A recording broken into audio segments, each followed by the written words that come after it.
Sagittarius, this is your March 2025 soul story if you have a sun rising or your moon is in the sign. This is your reading. Thanks for joining me on the channel. It's Romy here. We're going to open up for you this month with the energy of the Ten of Cups. Do you notice that what you chase is always running faster? And so this month, it's more about your direction than your speed. We open up with a Venus retrograde energy, and for the next 40 days, 40 nights, you are deepening into the reflections that are helping you to find yourself again. And this time, you're not going to let go. Now, you might want to think back 8 years ago, Venus in Aries, themes that were going on in your life. You have changed so much since then, but you may find yourself at a crossroads of choices, and those choices might have some similar connection to what surfaced for you back then.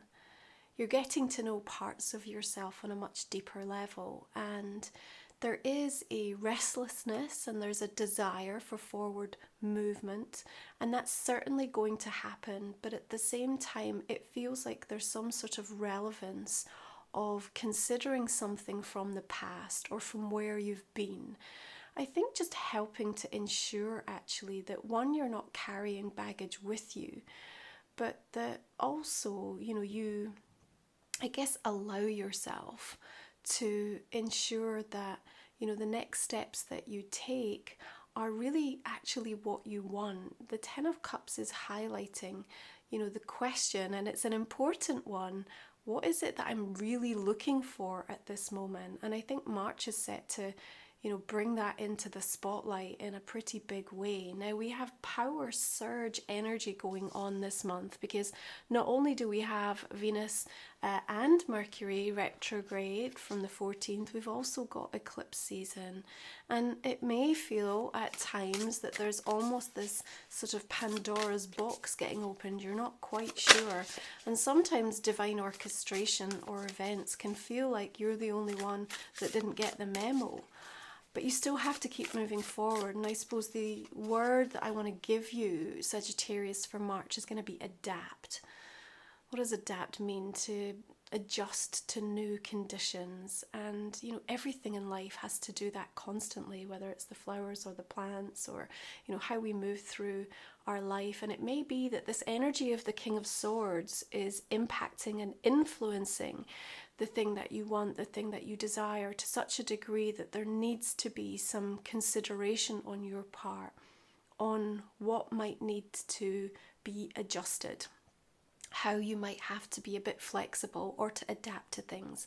That does not mean you're not right in your thinking or what you want isn't possible or feasible, but the astrological climate this month is so intense and changeable, and often bringing in things that you certainly did not expect to be meeting. You might find that you're almost saying to yourself, I did not expect to find myself here or to even be considering this.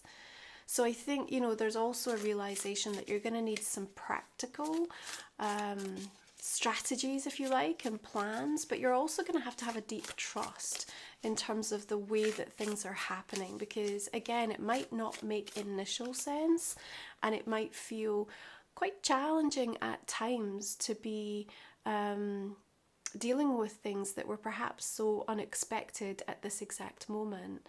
Now, you do have a supportive influencing on the 7th, where the Sun is trining with Mars, and Mercury is shifted into Aries from the 3rd, and so there's a directness to help you in that fire energy of how you can communicate and what it is that you need to discuss, but being mindful, of course, both Venus and Mercury can sort of cloud and distort communication. Things can get somewhat lost in translation.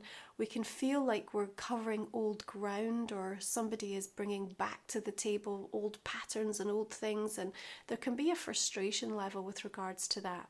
What I will say though is the King of Pentacles is also facing in the same direction as that King of Swords, so it does seem to me that this sort of practical approach can serve you and help you to almost achieve or attain the thing that matters most to you. you, and you're going to need to be bringing some discernment to the table. Now on the 13th we've got a lunar eclipse, full moon in Virgo, right? And I think that there's an ask from the universe at this point, right, is to kind of let go of the judgment. You know, Sagittarius, there's not a single soul in this world that can take something that is prophesized and destined for you. And if you feel like that, if you feel like someone's kind of interfering or about to sort of swoop in, or I don't know, there's just that sense of I'm about to lose this, I don't believe that that's really what is underway at this moment in time. For you, you've got to hold your purpose. You've got to be honest and accountable. You've got to be transparent and truthful as much as you can. But perhaps there's also something around that full moon in Virgo in terms of the theme of compromise. Where do you sit with that? How has that shown up for you in the past? It's certainly going to be ignited around that time, perhaps in some important discussions and conversations that you might be having, right? It's also an opportunity for deeper nourishment around this time. And you have a choice, okay? Lovers comes through. And what it shows is, again, with that 10 of Cups, like you're really acutely aware, or you will be, by asking the question and inviting the dialogue with yourself in March of who or what are the things that you're super passionate about. You're also aware of the challenges, but also you're aware of what it's going to take. So I think it then puts you in a really informed way in terms of knowing what the next step might need to be. But of course, at the backdrop of things that are shifting and changing, right, that's what makes this sort of month quite complex, but also very important in a way. Now, Mercury stations retrograde on the 14th, and I think what the benefit of that for you, particularly in this fire energy, is that it sparks something, because the ideas or the inspiration or the way that you think about something changes, and you may find that something holds much greater value than what you'd originally expected or anticipated. Now, yes, you know, there may well be some calamity that's coming around, and particularly in, you know, regard relationships, it can be a little bit, you know, topsy-turvy when we go through these retrograde cycles.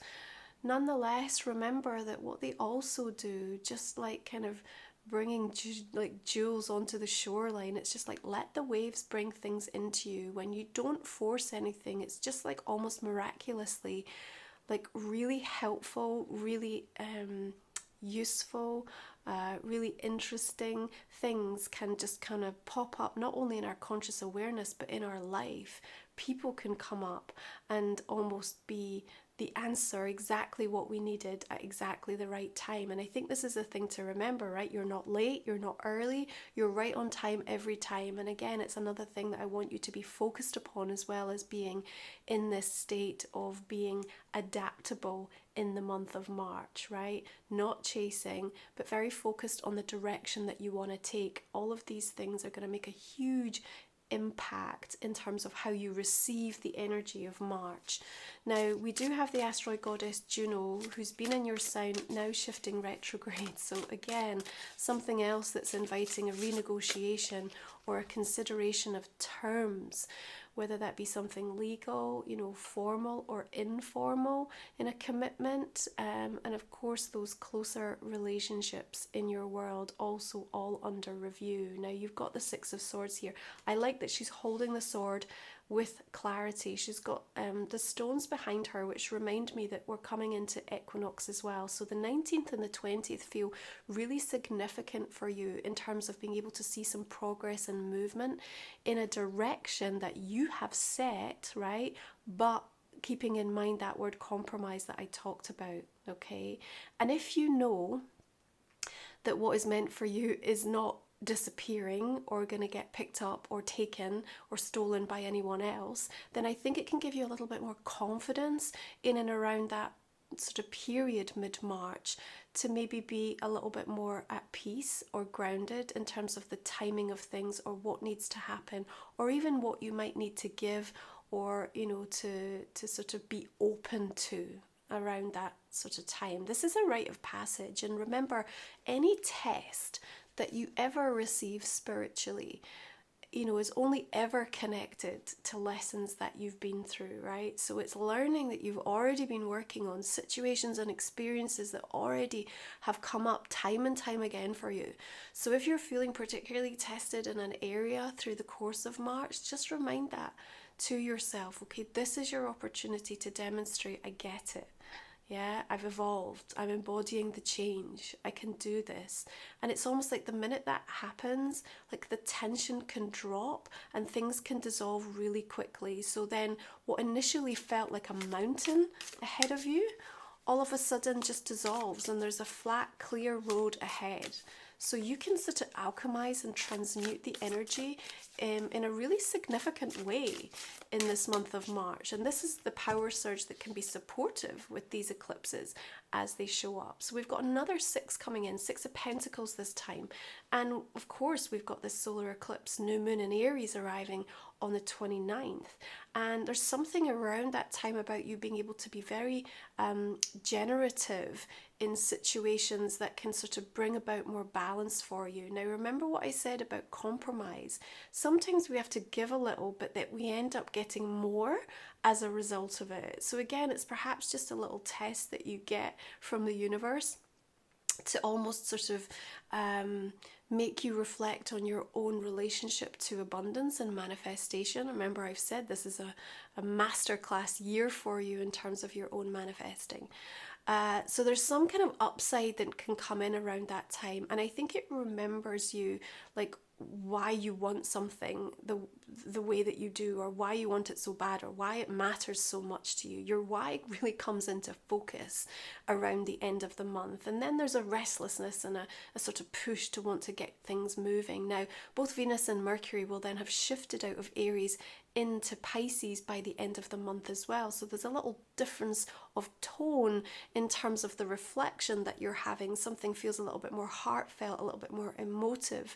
But it can also help you to reconsider ideas and dreams and inspirations that you had both recently and perhaps, you know, quite some time ago that are coming back around, and they're formulating in your mind for like a new plan and a way to deal with this. Now, remember what I said, you may find in March, Sagittarius, that you did not expect to be where you are and thinking about the things that you are thinking about. Nonetheless, you know, you've got the ability to be flexible this month. Remind that of yourself. Everything is a season and a cycle and a phase, and that's what nature teaches us, and we are no different. Nothing really stays the same, no matter how stagnant we may feel at times, right? We also have Neptune shifting out of Pisces and into Aries, and so the disruptive sort of nature planetarily in the month of March is pretty significant. That's why I'm saying this sort of power surge energy. You know, it could manifest its way in terms of you feeling a little bit exhausted or depleted, a little bit wired, a little bit unsure in terms of exactly what's going on. Where's the memo? I didn't really realize that this was what was happening right here. But you regain your footing very quickly to any situation that is, you know, creating some sort of discord. The desire to release baggage and to detoxify this month is so strong within you.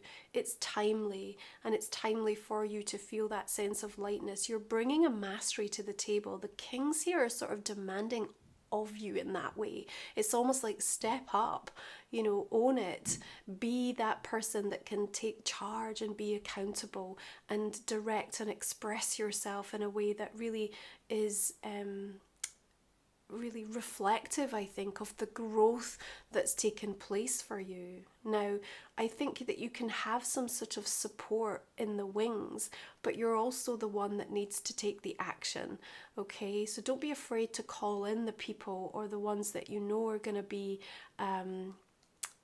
knowing and understanding where you're at, your plight, your focus, your intention. But remember, I feel that there's almost a test that sort of things are on the line for you right now, and you're the one that has to show yourself and, you know, your soul story. I'm ready, I'm capable, and I'm doing this. But you're not alone, and I think that's the thing that is important and the thing that does matter for you to be able to hear through the course of this month, right? Now, if you're new to the channel, the last 3 cards we're going to look at in the extended reading, we talk for another 25 minutes or so. We'll look at a personal and a relationship card for you also. So I hope you'll join me. I'm just going to go ahead and clarify these cards. We'll see the direction that we're going to be taking this reading for you. Okay, so beginning with the Ten of Cups, we've got Judgment and the Five of Cups. What about this King of Swords? Four of Cups, and we've got another energy of the Lovers. Now, if you want to check out my website, romywiser.com, another King of Swords coming through here. He's an important character for you this month. So romywiser.com, you're going to find ways to work with me if you're after a personal reading. You're going to find all my sacred titles, my book, my journal, my deck, all supportive tools on your spiritual journey, my membership, and all my other sacred products. So please take a moment to go check it out. All the kings coming through for you this month. Is wonderful to see, and I think it sort of helps. Remember, we're in 4th house energy and 5th house energy in March, okay? So, you know, there are the sort of considerations of, you know, what is making you feel secure. Sometimes we have to kind of inner parent ourselves through situations. There might be a lot going on in your paternal line, so thinking about the divine masculine energies around you, within you, healing that's going on in regards to that, ancestral energy, family clearance, but also the consideration of what needs to shift or change in the places that you spend time, you know, the environments that are you know, really holding the energy of what's going on for you. So don't be surprised if you also end up with like almost like radical need to make a change in your home or in your work, or you know, the vehicle that you drive or the places that you spend time. Again, I think that sort of demonstrates your need to just shake things up and sort of feel like a different type of conversation energetically to support you being able to step out with the growth that's already underway. So we've got Spirit Stag, Spirit Lion, this is my deck. Nourish Your Inner Wealth. We've got Blossoming Soul Song coming through here. The solar plexus energy. I'm loving all this kind of gold energy showing up for you. It just feels like there's something that you're kind of claiming. But there's also a lot of joy that comes with it, and you know, that's the thing, like March is all over the place in terms of where it's taking you, what it's asking of you, but peppered in between all of those sort of more intense conversations, I feel like you also manage to carve out time and just sort of say like, no, this is important, this matters, and you know, whoever it is that you need to spend time with or spend time on, it's bringing you great joy, and it's really sort of showing you, this is how I find the balance. And that's where Equinox is going to be super supportive for you this month. Wishful expectations. Acknowledge the smoke and mirrors in your life for what they are. Okay, we are going to explore this along with the rest of the cards in your extended. I hope you're going to join me. Have a really great month ahead, Sagittarius. Take good care of yourselves. I will see you again next time.